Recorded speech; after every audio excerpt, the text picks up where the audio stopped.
welcome back to Elementary Unlocked. We're going to talk about writing today.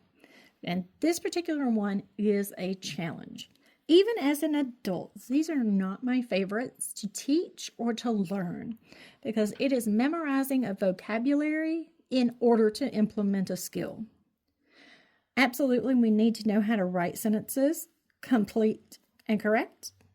However, we don't need to be able to identify each piece, but they expect the students to. So, rather than argue our cause on this, we'll look at it and decide that we can do this. An independent clause. Independent means you can stand by yourself. You've got this. You're on your own. So that means that this statement is a fully functioning sentence when it's by itself. That dog is very fluffy. Starts with a capital letter, has a subject and a predicate, some type of verb, has a punctuation mark at the end, and a complete idea.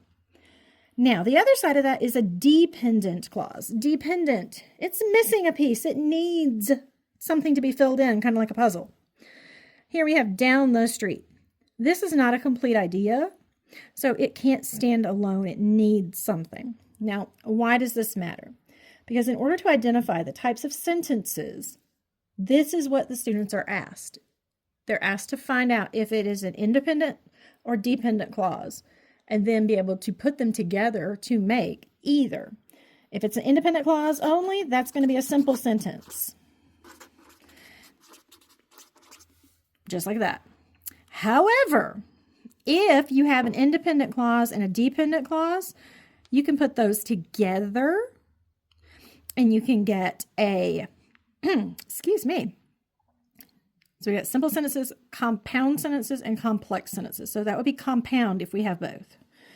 Okay, so we have compound sentences, which is going to have an independent clause and a dependent clause. And then if we have two dependent clauses put together, and they are put together in some kind of way that makes it with maybe a transitional word such as because, you can end up with complex sentences. Now, let's be realistic. As a teacher, I do not see that this is that important for them to identify. However, that does not mean that I don't think it's important to learn. The goal is to be able to write longer, more complex sentences that are made up of multiple ideas instead of writing a run-on sentence that isn't a sentence. It just never has an end. So their goal is to get to more complex sentences with more components in it.